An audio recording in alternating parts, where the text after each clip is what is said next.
Welcome in, latest episode of that SEC podcast. I'm your host, Michael Brennan. Go by SEC Mike on the Twitters.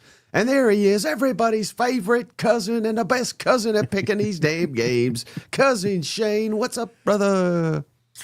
Hey, babe, what's going on? We made it, baby. Yeah, I'll tell you what's going on, Shane. We got us one hell of a weekend here in the SEC with all these fantastic games. Cannot wait to see this action. How about you?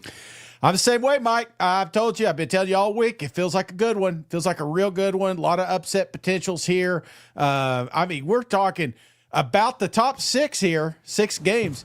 Don't rule out the bottom 3. And I feel like that's going to be the case coming into Saturday. There's going to be some upset fans, going to be happy fans. But I went to the range today with Tennessee legend Distillery Brian, and we got to talking. It just feels like one of those years that we don't know. Even if you lose week 2, week 3, I don't think it really matters because I feel like it's going to be back and forth all season long. And that's exactly what we signed up for, Mike. That's exactly what we want. Absolutely. Well, hey, buddy, let me throw this. Just talk about your favorite game for about 30 seconds here. Well, South Alabama really has – no, just kidding. Obviously, the game of the week will be the Tennessee-Georgia matchup, but I think the game that everybody is sleeping on is Vanderbilt versus South Carolina. Yes, it's not still in the storylines. Yes, it's on the SEC network, but could absolutely be one of the best games of the year. And if I were being truly honest, I would say the second closest matchup, in my opinion, is that Arkansas-Ole Miss game. I think Arkansas obviously hasn't been tested as much. Ole Miss, they went to Kentucky on the road. It was a big win, but I feel like that's another game people are not really talking about. Everybody wants to talk about Georgia and Tennessee.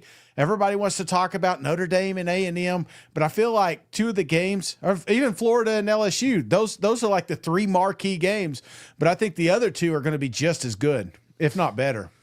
Right. And the only thing, Shane, the only thing that makes these games a little bit better, a little bit sweet. If you could believe it, they can get a little bit sweeter. Yeah. That's by heading over to MyBookie. Come on, the online sports book, and put some money on these games. Spice it up a little. Head on over to the online sports book, MyBookie. Put in that promo code SEC. When you put in an initial deposit, Shane, they got a special deal for the cousins. First wager fully guaranteed up to $500. So what does that mean? That means, let's say you put $300 on Vanderbilt and Vanderbilt wins. Boom, baby, you get to keep that money, cash out, see you later. But if Vanderbilt loses to South Carolina, they'll give you that $300 right back so you can stay playing over at MyBookie. You can't beat that deal. You know what? Not with a wooden spoon, Mike. Just speaking of wooden spoon, I don't know what that's got to do with Tennessee Legend, but Tennessee Legend, I love eating some good food with my wooden spoon after I've had some Tennessee Legend. You know what? There you go. I did it. Absolutely, man. Awesome. And Georgia coming to town. So you Georgia dog fans want to go have a little Tennessee hooch, go up there on 66, grab you some. Not too far off the interstate, so it's not tough to get to. If you get down there, tell them the cousin sent you. Not only are you going to get a big discount, but you're also going to get a bonus gift. Same thing if you're in Nashville. And we got a lot of cousins saying, hey, man, I got to get this stuff to my house, but I can't make it to Tennessee. How do I do that? You go to your package store, you tell them, hey, we got to get this on the shelf. And as soon as it's there, take a picture and send it to us. And maybe you'll be this week's Tennessee Legend.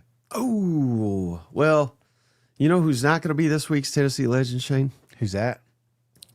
Daniel Dooley. Because he's a Georgia fan. So. Shout out Daniel Dooley. He's going to be the Georgia legend. Shout out Daniel. He gifted Shane Randy Melton. Randy, welcome to the family.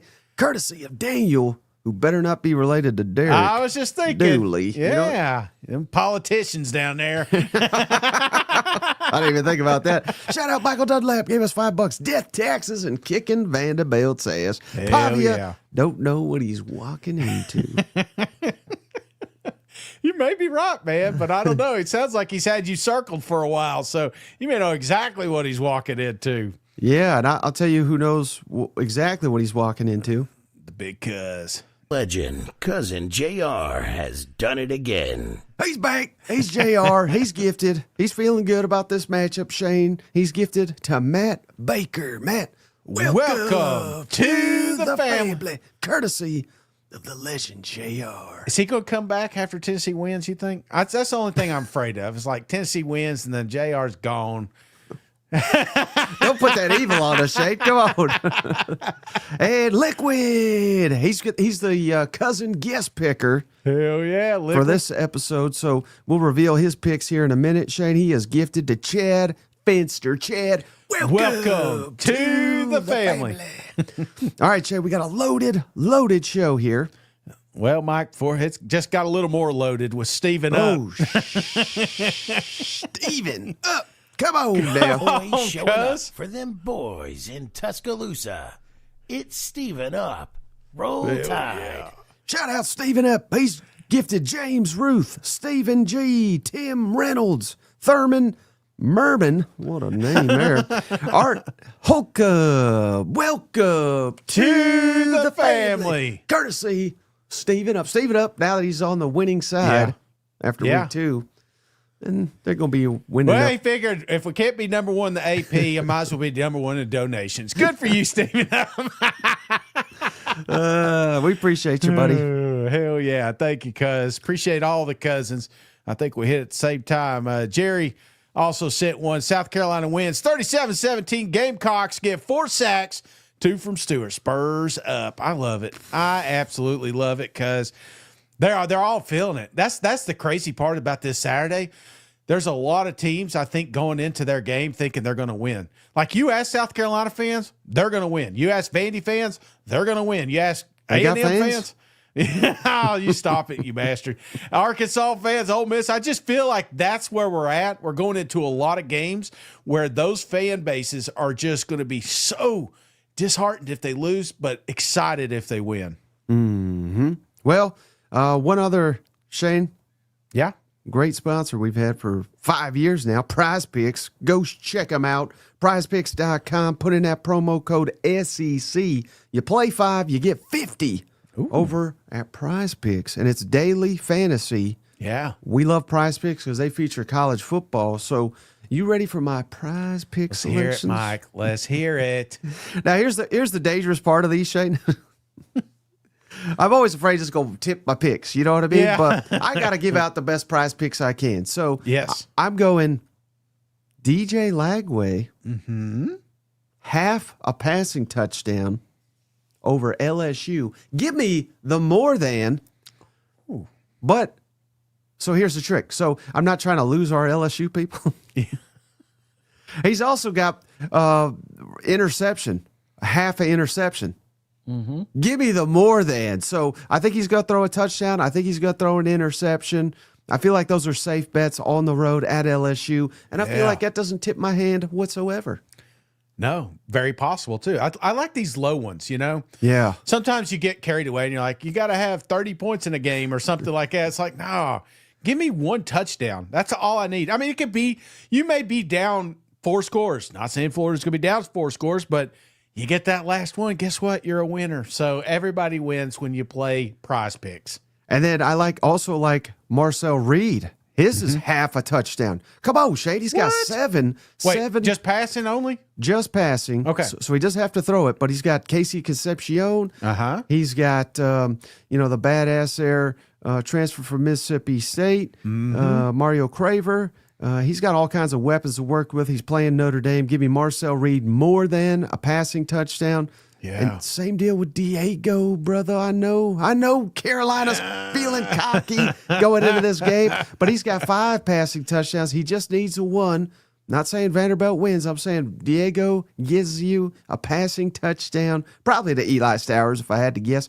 And then last one I got on the prize pick, Shane. Yeah. My guy, he's heating up. Ty Simpson. Now, this is a high number. Yeah. I think last week Bama was more of what Bama really is.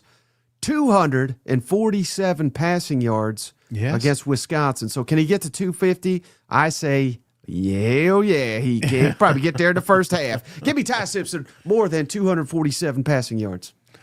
Oh, man, I hope that steel curtain doesn't show up for Wisconsin. We may be in trouble, but that's a lot of yards, Mike. These are the bets that I'm a little leery on just because it takes a long time to get there. And if Bama's up 3 scores, all of a sudden we got a backup quarterback, which they've been kind of touting this week, then I'd be a little upset. So I'm going to go under on that one. Okay, I got you. Hey, shout out before we get to the weather report, Shane. Yes? Cousin Rick, the Big legend. He's been looking at Notre Dame for about 3 months now. Yeah, he has. It's Texas A&M's biggest fan, Cousin Rick. Dig 'em, Aggies. Thank you, Rick. Aggies are about to steal the Leprechauns' pot of gold. Beat the hell out of Notre Dame and the little guy in green tights. Gig 'em. Thank you, Rick. We appreciate you, Rick. buddy. Really do appreciate it. Big game. That's one of my favorites of the week, Shane. You know what? Oh, and I've been listening to him. Notre Dame ain't scared. Notre Dame is not scared. I've listened to the players talk, the coaches talk. I've listened to media up there. I've been listening to some of their podcasts, total garbage. But I'm telling you right now, these guys are not even thinking about this week. This is just finally we get a home game to get the season started. Let's go ahead and get these guys over with. Just saying. That's the vibes I'm picking up from up north. Right. And I'm a big fan, Shane, of Shane Gillis, the comedian. Yeah. Yes. Hate his ass this week. You know what I'm saying? Get him out of here, that bastard. All right, so before we get into it, Week 3 weather report, and shout out our great cousin James Bryant. Shane, I cannot recommend his content enough for the cousins. Meteorologist James Bryant on the Facebook. He's got over 100,000 Facebook followers. KATV James on Twitter. Yes. And he's got a special message here. He just had a baby girl, baby Blair. Shout out to James and his wife for having their second child. Shane, he is having a second child, and he's still putting out these videos for us. So cannot thank him enough. And you know what? They've been through so much. So thanks for all the cousins that have reached out, kept him in thoughts and prayers. I know he's been in ours, and just pray everything keeps going the right way for that beautiful family. Yes, sir. So shout out cousin James. Here's the Week 3 SEC weather report. Well, here we are, Week 3 of the football season, and the weather's going to be pretty good. I think some of you are going to need sunscreen for those day games, but overall, pretty good weekend. We had our daughter last Friday morning. We've been in the hospital now 7 days. We got home just a couple of days ago, but we're going back and forth as our daughter is still in the NICU, and it looks like she may be coming home with us here in the next 4 or 5 days, so it might be another week of watching some college football from a hospital room for me. As we look around the conference this weekend, again, there's going to be some hot games. The temperatures are coming back after a pretty good first 2 weekends. We're going to go window by window. This is going to be pretty quick. I've been pretty disconnected from sports and weather world, but I did get to glance at things this morning. That 12 Eastern window, it's Wisconsin and Alabama, and Tuscaloosa will have upper 80s. It'll be sunny with a high of 92. And then in Oklahoma at Temple, that's in Philadelphia, much better weather up there that far north. 75 at kickoff, sunny with a high of 81. 12:45 Eastern, you've got South Alabama at Auburn. It'll be 85 at kickoff for that one with a high of 87. It will be sunny. On to the afternoon window, the big one. Georgia at Tennessee and Knoxville, very nice. 85 for the high with a calm wind. It'll be sunny there as well. And then you get Louisiana at Missouri and Columbia. I feel like Missouri hasn't left the state for a while now, and I don't think they're going to over the next few weeks either. It's going to be hot, though. 96 in Columbia, sunny with light wind. Down in Austin at 4:15 Eastern, a little hotter. The high will be 97. That temp will drop after sunset, but it will be hot and sunny down there. As you get into the night window, it'll be a little bit nicer as soon as the sun sets at most locations. Alcorn State at Mississippi State, the high is 91, so hot for tailgating. The temp will drop into the 80s after sunset. Up the road in Oxford, Arkansas at Ole Miss. It'll be warm, but it'll be 86 at kickoff. That temperature will fall to the mid-70s during the game, so very comfortable in Oxford for a big SEC matchup. Two teams, this game can really define the season, whichever team can start 3-0. 7:30 Eastern, this is going to be Florida at LSU, and that's in Baton Rouge. 94 for the high during tailgating, 87 at kickoff. It will be 80 by the end of the game. And then a big out-of-conference matchup, A&M at Notre Dame. That's in South Bend. 20% chance of showers and storms. It's really the only game that we have that has a chance for rain. It's low, not zero. It'll be 82 at kickoff and 74 by the end of the game there. Eastern Michigan goes to Kentucky. That's in Lexington. It'll be 81 at kickoff, 74 by the end of the game. And then the big sleeper matchup, which really intrigues me this week, is Vanderbilt at South Carolina. That is at 7:45 Eastern. It'll be 75 at kickoff, 71 by the end of the game. And this game, to me, tells us a lot. Is Vanderbilt still Vanderbilt, or is this new version where they're really competitive? And, I mean, they blew the doors off Virginia Tech last week, which is incredible. And so this is my pick of the week. I think Vanderbilt goes in and beats South Carolina. Now, I don't think that means South Carolina is going to have a bad year. I think as South Carolina gets it together, they're still going to go on to have some huge wins. But I think this is our early season surprise. Vanderbilt beats South Carolina on Saturday night. And again, very good weather for that game. I love South Carolina's home field advantage. So maybe I'm not giving them enough credit for that home field night environment. But that's my pick of the week. Hopefully by this time next week, I've got a tiny little baby girl here at home with me. Let's have a good weekend. A lot of good games. All right, shout out Cousin James and Cousin Baby Blair over there. Heck yeah. Shade, that's fantastic. Hopefully she gets home. Hopefully she's home already. You know what? But Oh, yeah. I asked Cousin James to, because last week, if you recall, I don't know if the cousins remember, he predicted the upset, Mississippi State beating Arizona State. So I said, hey, if you want to give us a prediction every week, please feel free to do it. So I love to see that he's on the Vandy train here. You know what? Weatherman don't miss. You know, the weatherman doesn't miss. I thought there was a pretty funny comment Benny posted here earlier, and I'll see it. I want to find it real quick. But basically what he said is, does Shane ever get jealous of his flowing locks of hair? You know, and I'm like, I was just thinking right when he posted, I was like, damn, James got some good hair right there, you know, so enjoy it, cuz.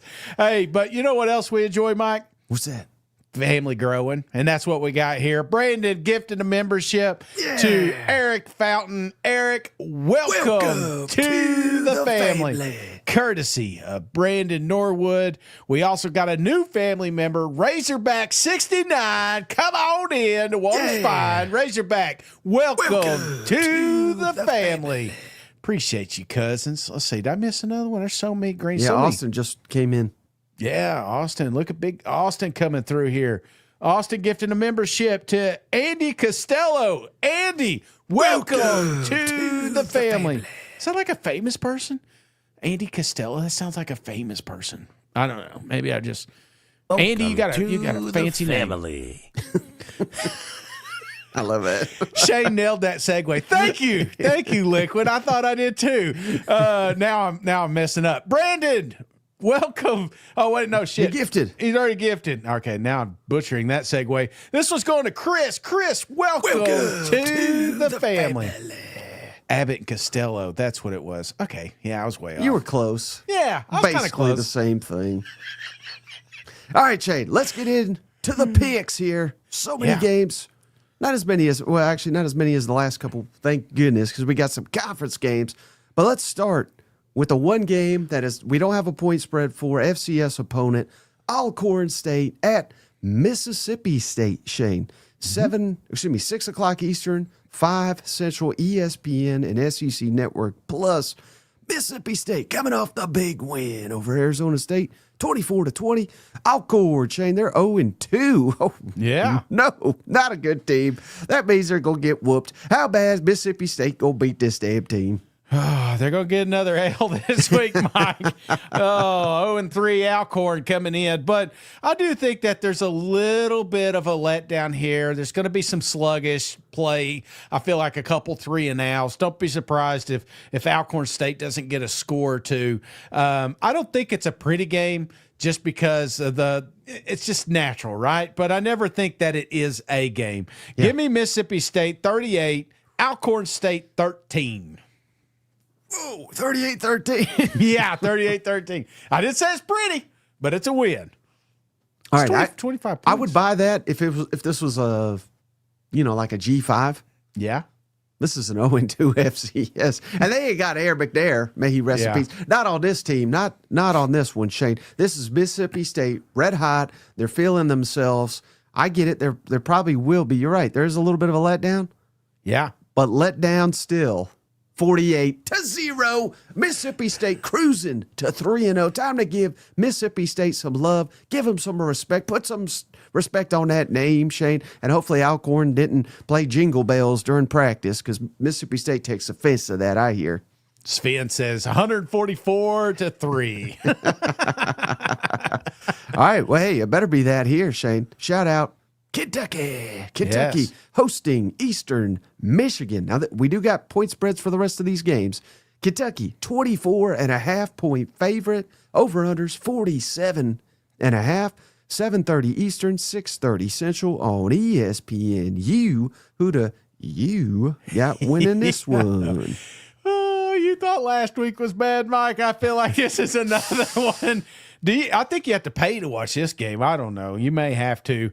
I don't feel like it's close past the second half, but I do think there's some moments in this game that we're still pissed off at the coaching staff. We're still pissed off about the play calling. There's going to be something we'll be upset about. I won't be upset about the defense, but defense can't win the game. They're going to have to get some points on there, and Kentucky does, but it's only 28. 28, Kentucky. Eastern Michigan, 17. Ooh. Well, hey, I don't know if this is good or bad, Shane, but Zach Calzada's not going to play, is what I'm hearing. He did play last week. Well, he did, but I know he did, but he didn't. This would be Cutter Boley. Yeah, who I don't understand why, but I was listening to our buddies 11 personnel, Adam Luckett and Nick Roush, of course. Yeah, they said the plan was to have this guy sit for 2 years and play year 3. So this is going against the plan. But we saw him last year, and I thought he looked like the best quarterback they had on the roster. So this could be an upgrade for old Kentucky. But he could be rusty too, Shane. I don't know if you caught this. Eastern Michigan last week. Do you know who they played last week? No. Any idea? No idea. Western Michigan? Long Island, who Florida beat 55-0. Yeah. They lost to Long Island Saints. Damn. So Kentucky's winning this one. But I'm 100% with you, buddy. I got Kentucky 24, Eastern Michigan 13. Okay, so you got a close one too. Yeah. Ugh. Watch them just blow them out, 42-0. Come on, Stoops, do something. It's like a meme with the stick. Just do something already. Yeah. Well, you know who did something? Who's that? Dance, and beat down. Damn, come on now. Welcome to the family. You're going to fit right in. I'm trying to think all the dents and bents I put into stuff, you know.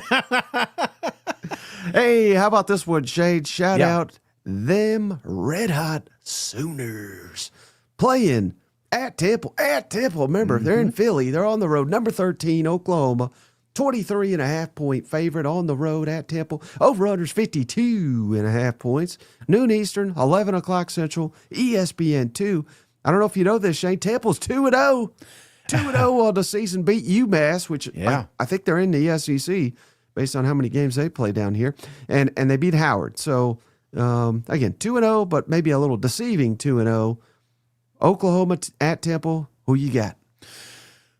Who do I got? I got them Oklahoma Sooners. I ain't going to beat around the bush. I mean, they're going to go up there and whoop up on this high school team. You know what I'm saying? I do think that this is, I've said it all week, I feel like this is a perfect time. I know it sounds stupid, but I think it's a perfect time to get on the road and go to this Temple game. It's an opportunity for this team to get even better. I feel like there was a little bit of chemistry issues the first 2 weeks, and then you've seen that all over the SEC. But I feel like getting this band on the road is going to be perfect for them. Never going to be a football game here. I think the John Mateer, Hype Train, Heisman, Candace, all the H's that you could think of is going to be kicking off after this football game. So give me Oklahoma 41, Temple 10. They get a late score. Should it be 41-10? I think so. Yeah. Will it be? I think not, Shane. I think not. After the big win Hangover. I'm seeing a lot of hangovers. Yeah. Shout out the morning SEC hangover. You're going to have a lot of hangovers to talk about next week, Shane, because I sense there's hangovers coming in the SEC, and I think this is the first one. Early game, on the road. Yeah, I agree. Sooners are going to win and win comfortably. Yeah. I don't think they cover the spread, buddy. What? Give me Oklahoma 27, Temple 10. So can Oklahoma run the ball effectively? We've not seen it. Are they going to what does their running game look like if it's not John Mateer? Yeah. And are you telling John Mateer, okay, you have run 15 times against Temple? I mean, he can, but yeah. I don't know about you. I'm saving his ass for Auburn next week. I'm telling him, don't take any hits that are unnecessary. You took too many last week. Don't take any here. We're still kind of developing on the offensive side of the football. Again, should they crush Temple? Yes. Will they? They could. But I think there's a big hangover effect up in Norman on the practice field. So give me again, Oklahoma 27, Temple 10. Easy win, but not a cover. Okie says, horseshit, Mike. I take my $5 back. Too late. It's ours now. You know what? Oh shit! No, this ain't a game, man. This is one of those that you're going to look at the drive chart and it's going to be touchdown, touchdown, touchdown, touchdown. I feel like four series, 4 touchdowns. The game's just at hand at that moment, and which it wasn't against Illinois State. Well, this is a better football team now, Mike. That's Temple's better too, huh? Temple's a lot better than Illinois State. We got 2 different drive charts here, man. This is my world. You're living in my world. You can sit over there and call hangovers and upsets and all that stuff. I'm telling you right now, Oklahoma is going to come out here and destroy this football team. Okay. You said that last week about Michigan too. No, I did. I said they beat Michigan. Yeah, you said they scored like 40 points and rushed for 300 yards. You see, I was 1 week. I was 1 week too late, early. Well, hey, they better be locked in for this one though. Coming up, Shane, Auburn. Well, we'll have a lot of time to talk about them, but Auburn's got South Alabama. Shane first at Auburn, number 24. Auburn, 24.5-point favorite. Are them Tigers? Over under 54.5. 12:45 Eastern, 11:45 Central on the SEC Network. Who you got? South Alabama at Auburn. I don't know if it's the Auburn effect, the Hugh Freeze effect, the Jackson Arnold effect, but I go into some of these top games thinking the worst. You know, that what if old Auburn shows up and this is a close one? You know, I do worry a little bit about this one because there may be a little look ahead with Auburn here. South Alabama is a good football team. It's a lot better than Ball State, but you get caught looking ahead to Oklahoma, A&M, Georgia. I mean, look at that slate of games. Worries me a little bit. I'm not afraid that Auburn's going to lose it because I think this defense isn't getting talked about enough. They're going to keep them in this game the entire time. But I feel like there's going to be still some early mistakes on the offensive side of the ball. So Auburn wins, but I don't have them. That spread's just a little too rich for my blood. So give me Auburn 27, South Alabama 7. At halftime? 27-7. You're probably right, Mike. You're probably right. But I don't know. I've watched too many damn upsetting games for the Auburn Tigers, and I want to say they're ready, they're back, but I'm not ready to commit that they destroy teams they should and beat teams that are close. We're there, we're getting closer, but I don't think we're quite there yet. Maybe you haven't watched my Auburn Tigers this year, Shane, because they're just whooping people's ass. Jackson Arnold's getting locked in. One week we're running the ball like gangbusters. The next we're throwing like gangbusters. Defense only allowed like 60 yards last week to Ball State. So, no, I think you're dead wrong. I think Auburn's locked in. I think they're looking ahead to Oklahoma to the Jackson Arnold revenge game, brother. Give me Auburn 54, South Alabama 2. They blocked an extra point, returned it for 2 points. That's how they score. Defense is giving a shutout here against South Alabama. So what is this? This is 12:45, as you said, TBS? Yeah. Yes. Is that what it was on? SEC Network. Yeah, okay. Oxygen Network. I'll tell you who needs some oxygen, Who's Shane. that? Me? No, that's Missouri. Because, man, they have a thriller last weekend, whooping Kansas ass. Now they face Louisiana Lafayette, number 25, Missouri, favored by 27.5. Now, this game moved up, Shane. It was supposed to be a 3:30 Eastern, 2:30 Central. They moved it to 1 Eastern, noon Central because of extreme heat. So it's going to be a hot one, brother. I thought we were done with these hot-ass games. I guess not. Over-unders 47.5 points. Louisiana's without their starting quarterback. He's so, I mean, sorry. I'm not laughing at injuries. but again, I'm just making note of it. So who do you like in this one? Lafayette at Mizzou.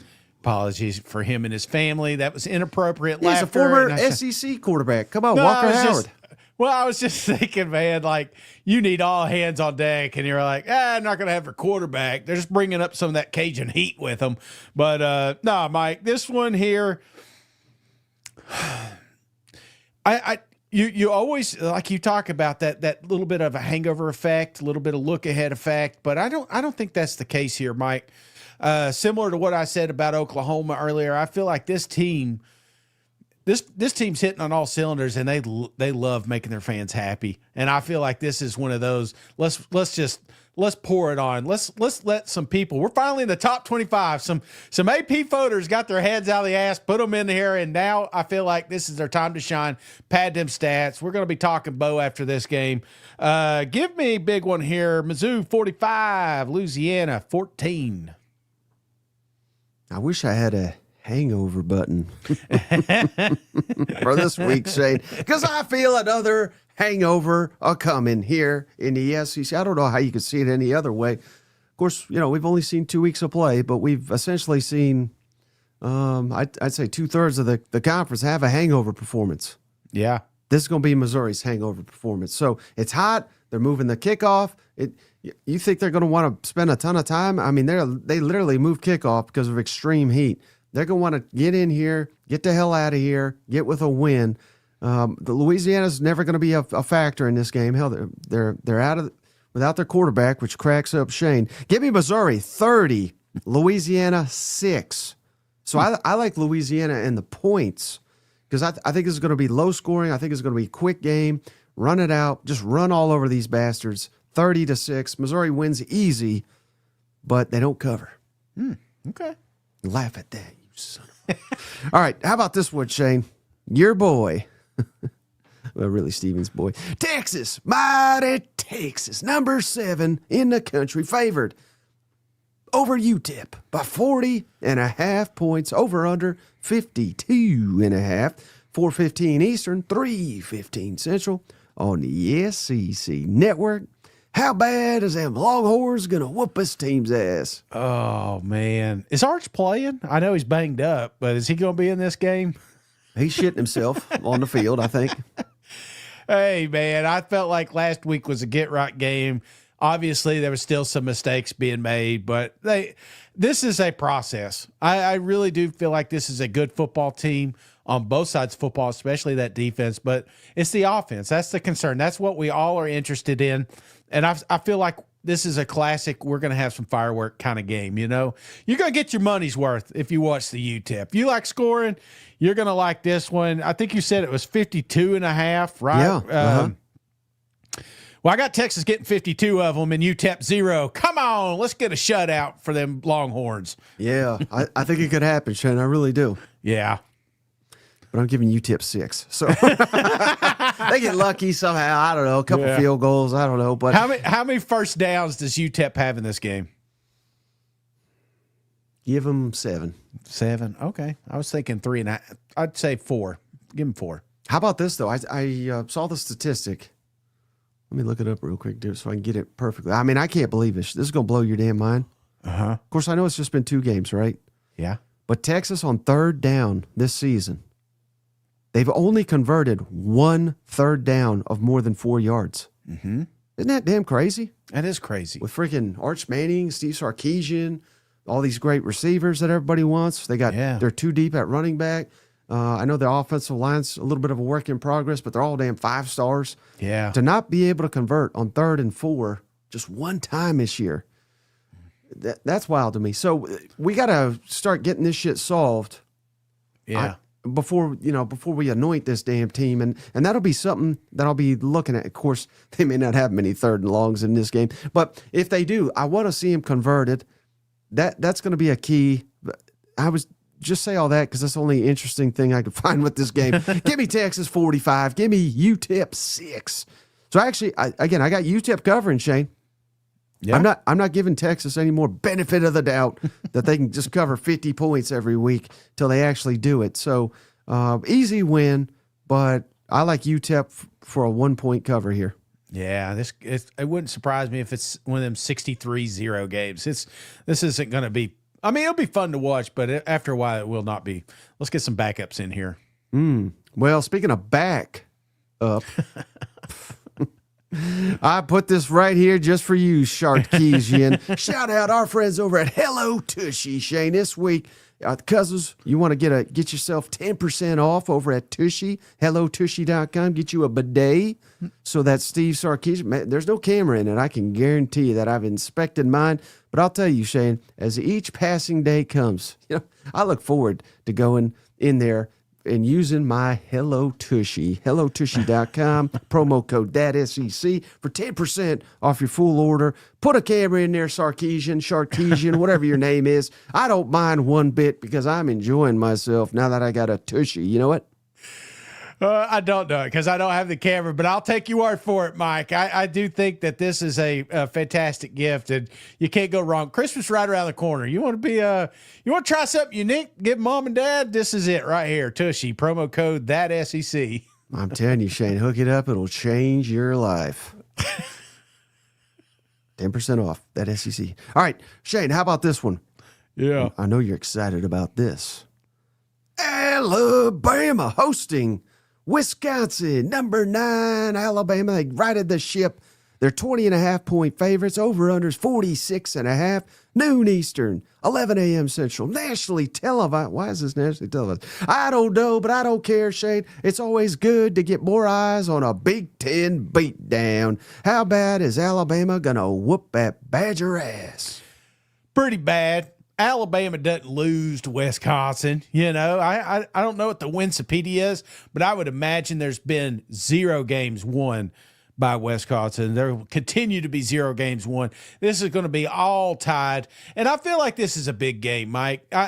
Nobody watched Alabama last week, and yes, the fans did. They're excited about the new football team we got to see, but no one outside of Tuscaloosa got to see that performance. There'll be a lot more eyes on this Wisconsin game. So if you really don't want to be judged or blamed for week 1 travesty, I feel like you got to come out here all cylinders firing off, Mike. But unfortunately, I don't think Bama's all the way back. I think this is kind of a sloppy game at first. I do like Bama to win it, but I don't like them to cover. Give me Bama 35, Wisconsin 17. Wait, don't laugh, Shane. Hold on. Wisconsin's starting quarterbacks. So can they really score that many points? I ain't buying it, Shane. I ain't buying it. I think Alabama's back. I think being a national laughing stock have locked them in. I think, given that they have a bye week after this, I don't think they're going to be looking ahead to Georgia because that's several weeks out. Mm-hmm. I think this is more about Ty Simpson getting more comfortable in the offense. Ryan Williams, they say, is going to be back for this one, so that's just another weapon. And hell, they look better without him, quite frankly, last week. So, maybe there's some pressure on him to get back and start performing, unlike the Florida State game. Jeremy Bernard is the most productive receiver, I think, right now in the conference. So I say all that, Shane, to say Bama rolls. This one's for Steven up. Alabama 48, Wisconsin 10. Buddy, I damn near locked this thing, but I didn't want to curse Alabama. So Alabama rolls, Crimson Tide. They're going to go into Georgia with some big-time momentum. It's a big game. It is a big get-right game, man. Kalen, we talk about pressure coming into it. Kalen, He's not in the spotlight anymore, thanks to Billy Napier. But man, he is not. He's in the shadows over there, lurking for that number one spot. Well, speaking of old Billy boy, Shade, let's get into the SEC action. Florida at number 3, LSU. LSU favored by 7.5 points. The over/under 47.5. 7:30 Eastern, 6:30 Central on ABC. Quick little injury update, Shane. Old Brian Kelly, family. He just announced center Braylon Moore. He will play. So that's great news for the Tigers. Sounds like their tight end Trez Green will not play. And Florida is getting back Caleb Banks, big-time defensive lineman. He has not played at all this season. So good injuries news for both LSU and Florida on the line of scrimmage. Who do you like in this epic Southeastern Conference showdown? Who do I like, Mike? I tell you the fun thing about this game. I don't want to say fun, but let me just tell you a thought process in this game. If you would have asked me last Sunday, I would have said LSU by 30, right? And then it gets closer and closer, and I get to thinking about this game, and I'm like, maybe I'm being too hard on Billy Napier and the Florida Gators. Maybe Kelly was right. He just needed some more time, and they did beat them last year. But then you're like, well, it's at Death Valley. So I go back and forth. I mean, on my list, this went from my lock of the week to my Morristown Honda to back and forth because that's exactly what happens every time these two teams face. It's like you could just throw the record books right out, Mike. It does not matter. These football teams always play each other well.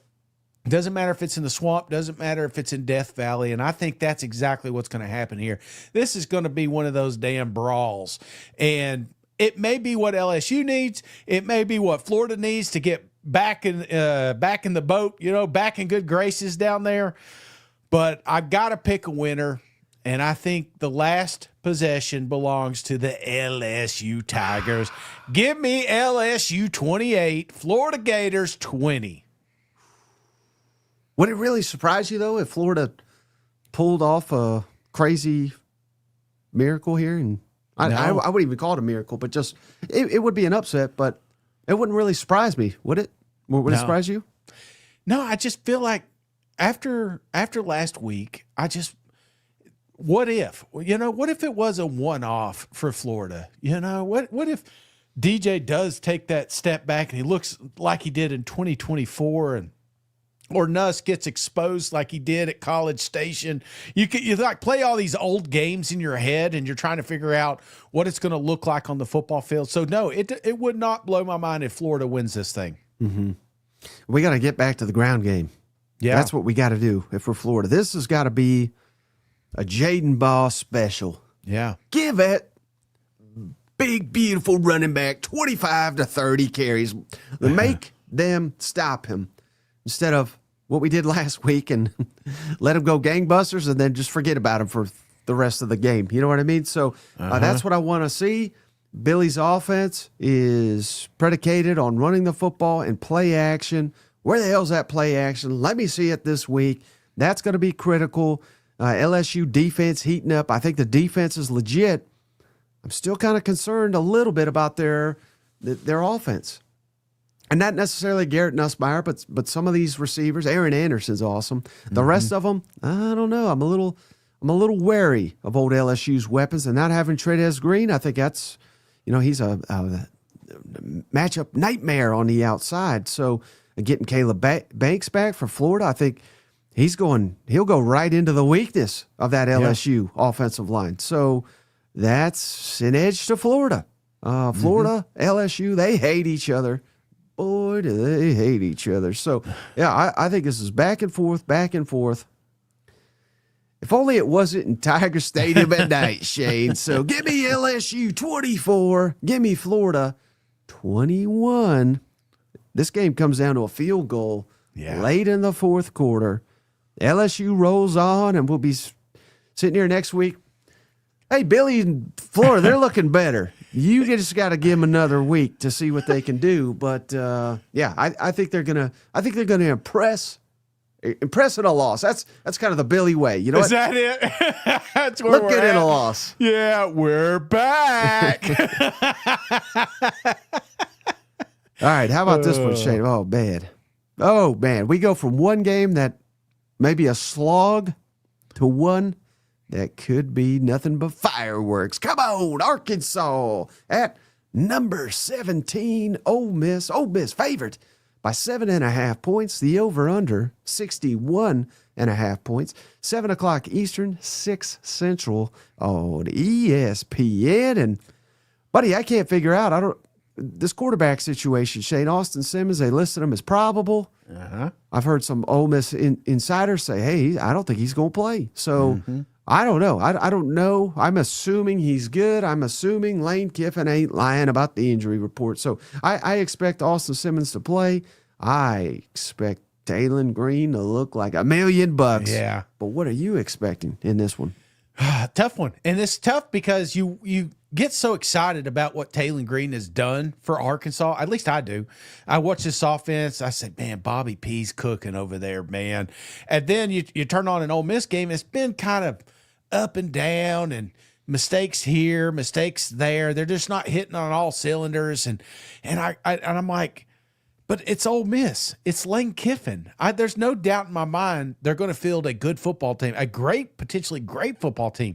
I mean, there's some people that still think Ole Miss could be a college football playoff squad, and I can't say they won't be. I just feel like they have had some tremendous growing pains here the first 2 weeks, but they're 2-0, Mike.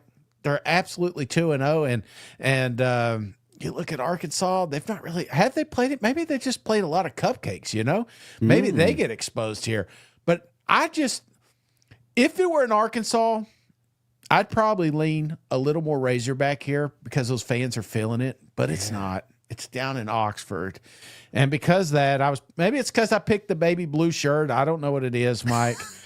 But I have to give I have to give Arkansas the edge. Give me Arkansas 35, Ole Miss 34, Morristown Honda. It's going to be a close football game, and I think it comes down to the better quarterback, and right now I think Arkansas has it. So, first upset of the day. Oh, wow. Yeah, you confused the hell out of me. I thought you were saying Ole Miss. Now you're saying Arkansas. Okay, Yeah. so I'm Arkansas, always trying to get you, man. I'm just trying to. You got me. You got me on that one. No, don't get me wrong. I love a few things with Ole Miss. I don't know what Austin Simmons' deal is. If he's there, if he's not there. Honestly, I don't know if that's a good or bad thing right now because Austin has shown some great things, but he's also shown some boneheaded mistakes.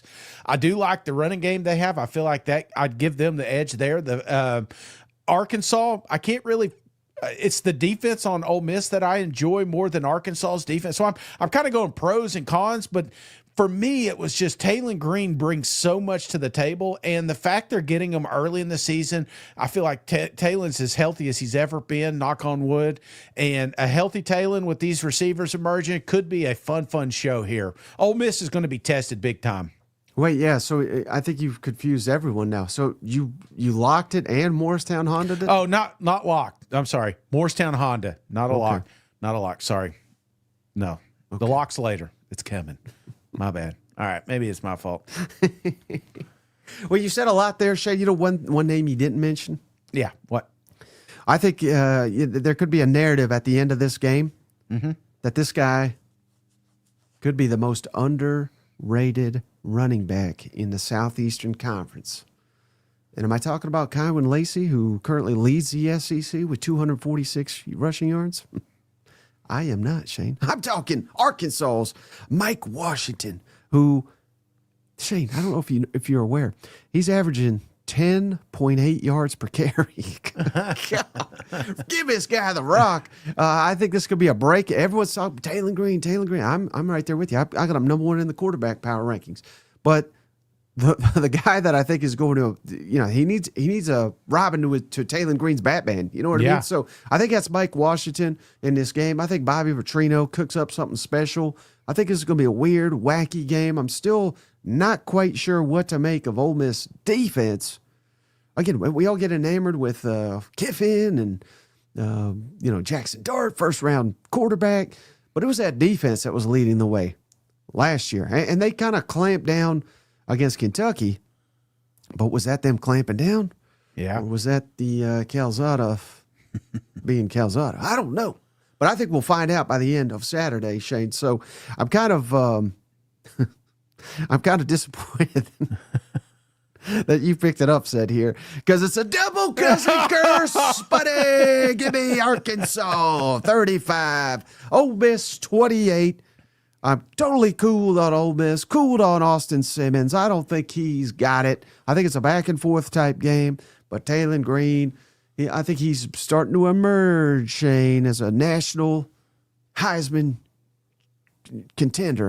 They ain't going to give him the Heisman for this one, but I think this will start the buzz that Arkansas's got them a special quarterback and quite possibly the best quarterback in the country. He's got to prove it on Saturday on the road in the Southeastern Conference. Easier said than done, but I think he does it.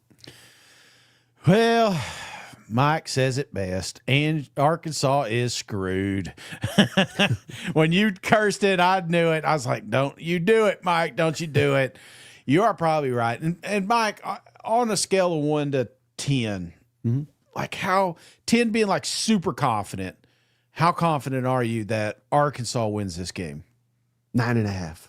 Damn, that confident. I was thinking more like 7, but now it's 4. All right. Well, how about this one, Shane? Let's see how confident you are about this one, buddy. Vanderbilt, your most hated of teams, apparently, at South Carolina, number 11, Carolina. Carolina's only, Shane, a 3.5-point favorite. What? Over under 49.5 total points, 7:45 Eastern, 6:45 Central on the SEC Network. South Carolina, Shane, has owned this rivalry 16 in a row. That's right. Do they make it lucky number 17? You know, it's funny. I spent probably 30 minutes today looking at what was going on back in 2008.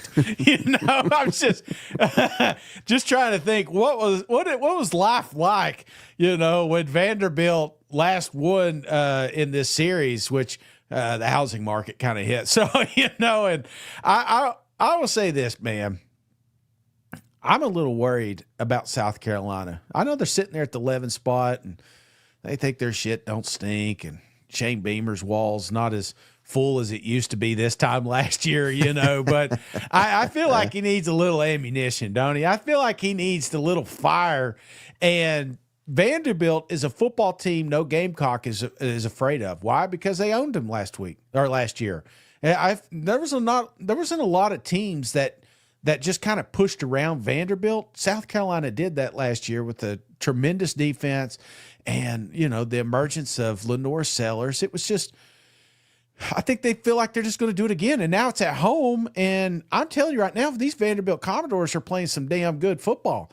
I feel like this is a better football team than it was last year. I think Pavia is a lot better than he was last season. I think he's even got more weapons. I mean, every time I look up, there's a new guy catching a football. So, yeah, this is a tough football game, and you cannot overlook them. And I would not be surprised if Vanderbilt doesn't win this thing. This is another one of those that I went back and forth. I had Morristown Honda on this one just for a minute, but I think at William Bryce Stadium, there's no reason South Carolina can't beat this football team. So mainly for home field advantage, and fans, you got to get there. You got to rock, man. We're going to need to create chaos and get Vanderbilt off their game. And if you do that, I feel like South Carolina can win 28, Vanderbilt 21. Going to be a close game. Ooh, very close. Diego's coming for you, Shane. He can circle it next year when he gets another year after his lawsuit. Yeah. I mean, hell, could South Carolina score that many points? I mean, I think that's a legitimate concern going into this matchup. You know what? Just keep the punt return out there the whole time, you know? I saw when I did the quarterback rankings. Yeah. I apologize. I can't remember the cousin's name, but he said, hey, Beamer he has screwed Lenoris with this offensive line. Yeah. And it got me thinking, hell, remember the last time, even though I was doubting his ass, Spencer Rattler, he looked like $1 million his senior year. Mm-hmm. What was the problem? The offensive line. Remember, he got sacked like 10 times in the opener against Carolina. Yeah. North Carolina, that is. So, I'm sensing a common theme here, Shane. Common theme. It don't matter how good your quarterback is if you can't protect him. Yeah. So that's going to be critical in this matchup. Very, very critical. South Carolina has allowed 12 tackles for loss. That's number 85 nationally. So that's going to be something to watch in this game. Vanderbilt's only allowed 2 tackles for loss, for reference, and they have essentially the same resume. I know, they played Virginia Tech, and then they each traded an FCS. So I think it's a fair comparison to make. But again, if you can remove preseason takes and bias and things of that nature, there's no doubt which quarterback, which offense is playing well in this game, and it's not South Carolina. Right. It looks like Vanderbilt's got the quarterback that's going to be a first-round pick. Now, I realize he's most likely not because he's coming back next year. He's all-time quarterback at Vanderbilt. But if Sellers can't get it going, I'm heavily concerned with what is going to happen, and this has got to be the biggest game of Sellers' career, I think, here, because, buddy, I'm a little afraid of what's going to happen if we drop this one. You know what? Yeah. Meanwhile, I think Vanderbilt, we can kick down the damn door, Shane, and announce ourselves as an SEC contender. And yes, I said that right, SEC contender. If you go on the road and beat number 11, yeah, you're not going to run the table, but hell, you could play with anybody. You know what? Oh yeah, absolutely. And honestly, maybe it's the walking is why I'm so scared of this thing, because I can't afford Vanderbilt to win too many games this year. But based off, the first 2 weeks, and again, we overreact. We'll kind of get this ship correct by weeks 3, week 4. But this is where we're starting to get in those games where we truly gauge how good or bad a football team is. Right. So I say all that to say, Shane, 17 in a row. That sounds pretty good to me, doesn't it, Shane? Yeah. Give me 17 times the average South Carolina fan curses Beamer on Twitter Saturday night. Vanderbilt's winning it, breaking the streak. Vanderbilt 28, South Carolina 24. And I don't even know if Carolina can get to 24 based on the way they're playing right now. Maybe they have 3 punt return touchdowns in this one. Vanderbilt comes away with the win. Vanderbilt's the better team this season. Maybe I still got that sign somewhere, maybe in the garage, where you could go over there and sit on the corner and apologize to the Beamer for being an idiot, Mike. All right, how about this one, Shane? Let's jump out of conference real quick to the epic non-conference showdown. Number 16, Texas A&M at number 8, Notre Dame. This may be the game of the week in college football, Shane. The Fighting Irish, favored by 6.5 points, over under 49.5, 7:30 Eastern, 6:30 Central on NBC. Who you got here, Shane? The luck of the Irish or them fighting Texas A&M Aggies? Mike, I tell you right now, you asked Notre Dame, why even show up to this one, right? I mean, that's what I kept hearing. We played these boys last year, and we put them in place. We're going to do it again this year. I'm paraphrasing basically the team meeting. I don't feel like this team is as they're not viewing Texas A&M as a ranked opponent. They aren't. They are not. There is no fear, zero fear about losing this game. The only thing I hear is we got to contain Marcel Reed. We do that, we win this game. Mm-hmm. Well, Mike, there's a lot more talent to contain than just Marcel Reed. He could turn around and give it to 3 running backs that can run all over you. He's got 2 wide receivers, arguably the best in the country. I feel like this is a team that nobody has talked about the first 2 weeks, but when we leave this football game and that little leprechaun's just laying there on the sideline, crying and pouting, I feel like then we can acknowledge that Elko's got something here, man. Texas A&M could be one of those teams that is dancing at the end of the season. This is a big win, a Texas A&M win that we are not used to. They're going to get on the road. They're going to head up north, and they're going to beat the shit out of the Irish. Give me lock of the week, Texas A&M 34, Notre Dame 21. Ooh. This ain't the same team, boys. This ain't the same team. Wait, so all week the A&M fans have been begging you to lock Notre Dame? Yeah. And then you sit here and lock the Aggies? I'm on fire. They're just now catching on. You're doing the exact opposite of what they're asking you to do. Well, the only thing that would skew this thing is if you lock them, so I hope to God you're not. Yeah, look, I mean, Cousin Kyle's pissed. What? They don't want you locking them up. They were asking you all week to lock the other team. I'm back. Trust me on this one. Oh, buddy. Bring him rankings up. I'm at the top of it. No, you're tied with the Cousins. Well, I mean, that's because they've been listening to me. Yeah, okay. All right, so Notre Dame's 0-1. Yeah. Are they really going to be 0-2, Shane? Top 6 team, according to Steven Lass. And Steven's never wrong, except about Arch. But, I mean, this is a talented team. Mm-hmm. This is team playing at home. I don't know when's the last time Notre Dame lost at home. I think it's been a while, Shane, since Notre Dame's lost at home. I'm seeing a lot of Aggies, though, make that trip up to Chicago. I think we're going to get a lot of the 12th man taking over that damn field. This is a defining game, I think, Shane. Mm-hmm. Defining game for Mike Elko and company.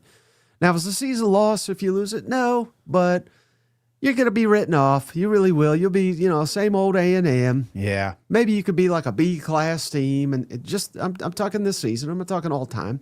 But you need these wins. Remember Georgia under Kirby? This was like the one that spurred that program. Mm-hmm. I think it was year 2. Yeah, they went up to Notre Dame and won it, and it just gets that belief set in that it's a new era. It ain't the Mark Richt era; it's the Kirby Smart era. Mike Elko needs to do the same thing. So there's a lot of pressure, I think, on Mike Elko and the Aggies.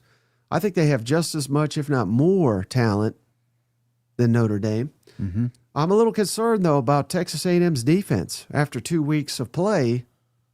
I thought, when we got Coach Elko, I thought we were going to get this dominant defense. It's not been dominant, not this season, particularly against the run.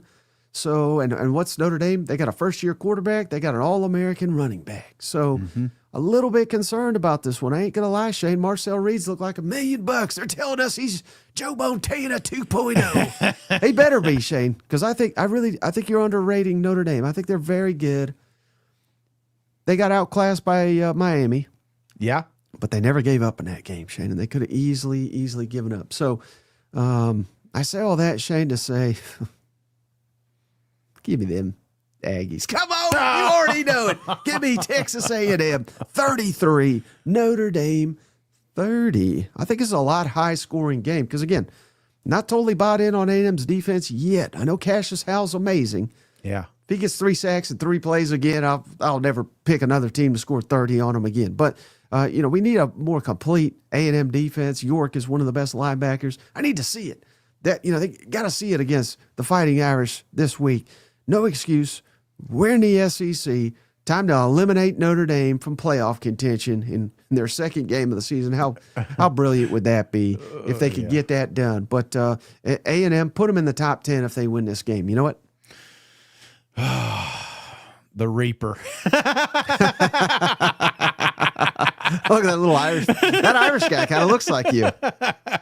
Oh man, it's not. I was not anticipating you to go with this one. I really felt like you'd go Notre Dame. So again, we've got a little bit of the double cousin going on here, and I'm not a fan of that. I know, but I really was hoping you'd go Notre Dame. But hey, you may be right. This may be your week, Mike. Yeah. Well, I know whose week it always is, Shane. Who's that? Free Dirt? Yeah. Free Dirt. Free Dirt. We appreciate you, buddy. Welcome to the family. Yeah. He showed up just in time, didn't he, Shane? Cousins are, I think they're fine with this, right? I think they're fine. Yeah. But as long as Notre Dame loses, We all win. That's it. I just want to end that storyline, that little fun. It seems like Notre Dame's always, we're talking about them at the end of the year, and it's just wasted words for them to lose in the playoff. So, Well, of course they beat Georgia, but whatever. Speaking of Georgia, game of the week in the country, Shane, number 6, Georgia on the road at number 15, Tennessee. Georgia favored by 3.5 points, over under 49.5. 3:30 Eastern, 2:30 Central on ABC. Georgia's won 8 in a row over them Vols, Shane. Who do you got winning? Kirby Smart, Josh Heupel, game of the year. Up to this point. This is a big one, Mike. This is an absolute big game. And I think about all the Tennessee-Georgia matches here lately, especially. What is it, last 8 years, 7 years, something like that? I mean, they haven't just beat us. They have beat the shit out of us, and it's been embarrassing. Even our best team, we felt like at 22, we're going to go down there in Athens and have a prayer. Hell no, we didn't get one. But now we're watching Georgia struggle against Austin Peay. We're watching Georgia have a tough time getting offensive going. This doesn't look like the same Bulldogs, Mike. And then the Tennessee Vols, the one that everybody was shitting on in the offseason, they come out against Syracuse and ETSU, and they just look flawless. Look at them, Mike. You just feel like this should be Tennessee by a landslide, right? I mean, I know I do.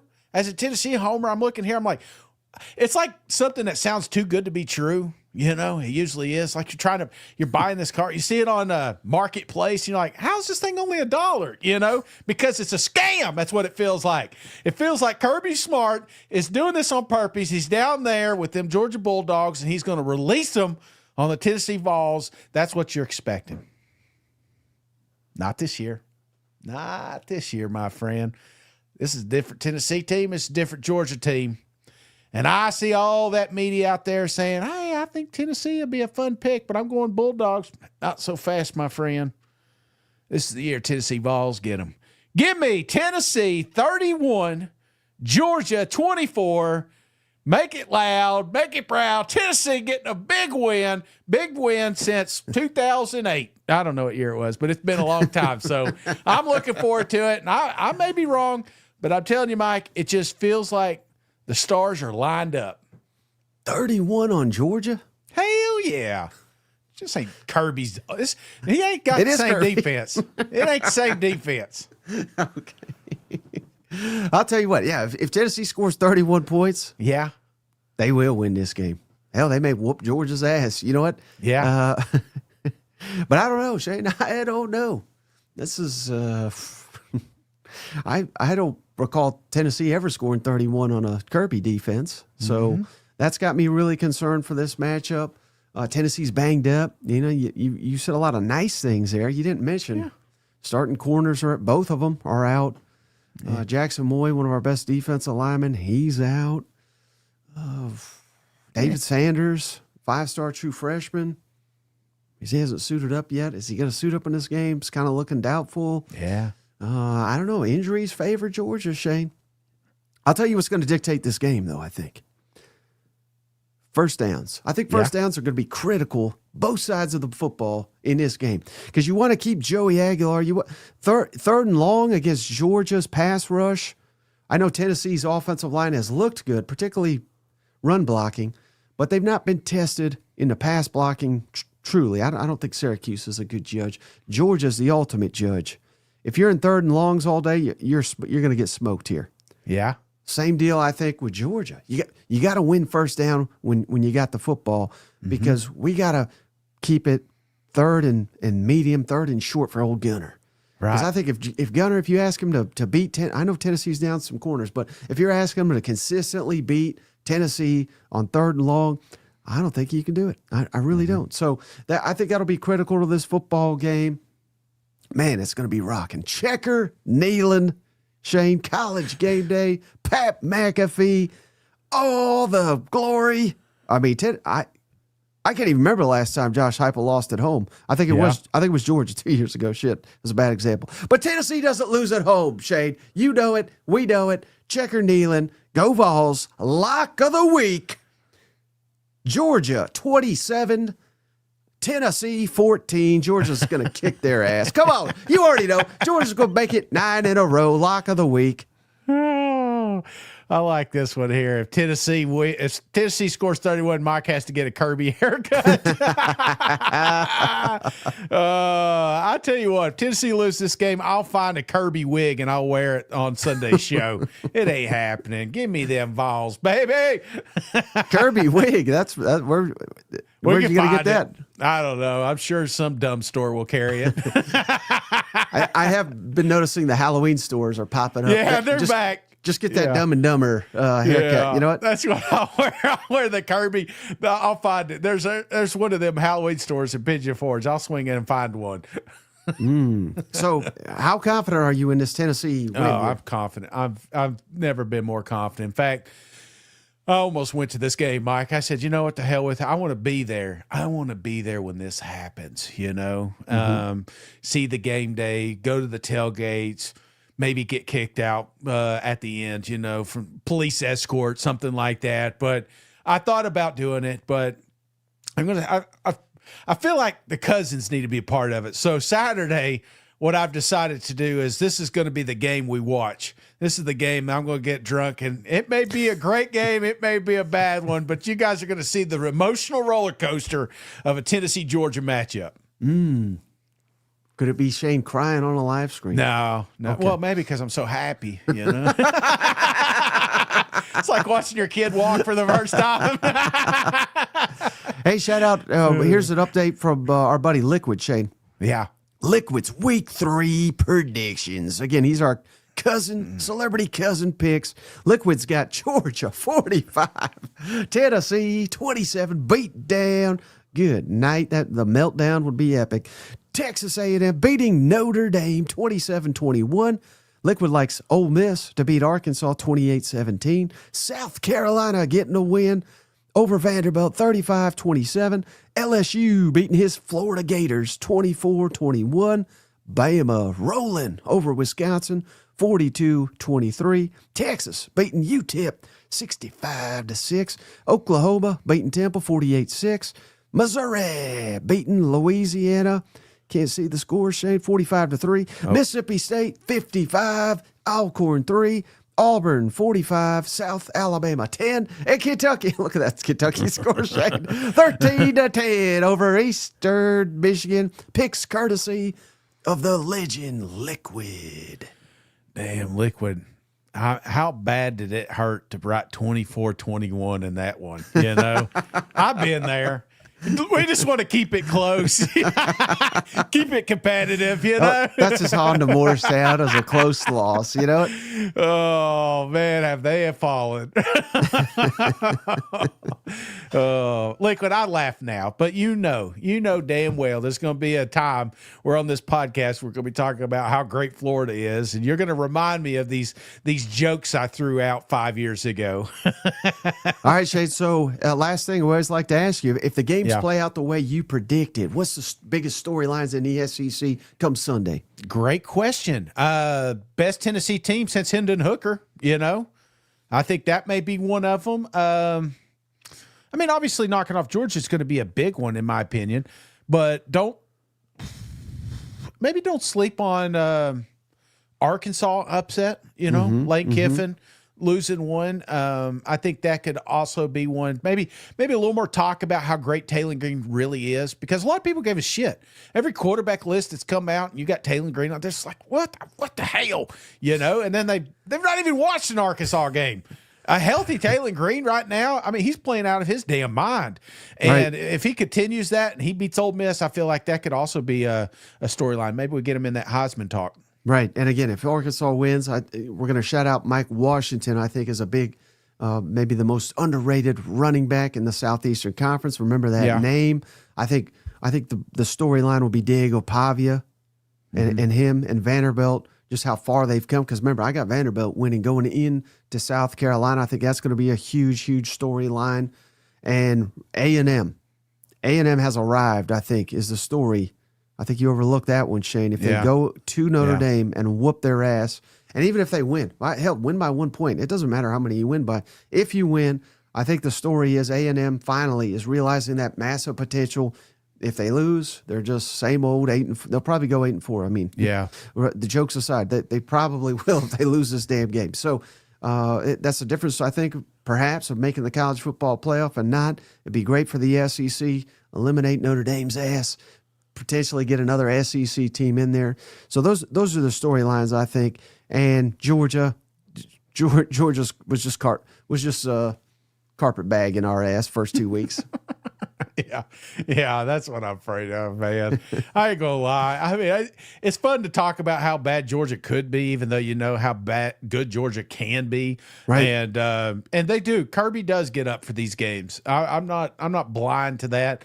I feel like they are in a good spot, but they too are trying to.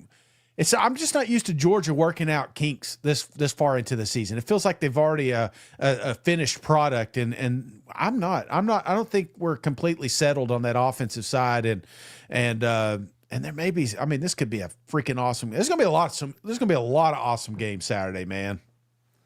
Yeah, I also, I think one you overlook too, if it plays out the way you said. Yeah. Fire Mike Bobo. I mean. Yeah. That's what they're going to be saying. You know what? Yeah, I believe so. Absolutely. Maybe Billy will let someone else call plays too. He maybe won't be so adamant. That's I guess one of the intriguing storylines could be that LSU. It's so funny. I feel like we're not talking about it near enough, but this could be an opportunity for Florida to get back in conversation. If they can go to Death Valley at night and whoop up on the LSU Tigers and DJ do it just like he did last year, I feel like, that would buy hell, they may give Billy an extension before he makes it back to Gainesville after that one. Yeah, no doubt. Hey, shout out Johnny Uto. Hell yeah. For Mike's Floby so he can have a full Kirby Dim haircut experience.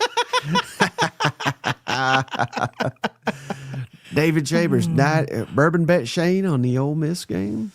Bourbon bet on the Ole Miss game. See, I'm not too. I mean, was that Morristown Honda? Pretty sure it was. Let's see. I bet we could do something, right? We can have Tennessee Legends send them on. Yeah. Let me think about that. Maybe I'll come up with something tomorrow on SEC Hangover 7:30 tomorrow. Be sure to check it out. Oh, hey, one last thing. Yeah. I saw this, and this is not me saying it, but very reliable. Pete Nankos on 3. Yeah. Have you heard this, the hot rumor with Florida? No. Don't leave us hanging. Apparently they've already targeted the next coach. Really? And who do you think it is? If you had to take a wild guess, and I'll just give you a hint. There's always job speculation around him. John Gruden? Lane Kiffin.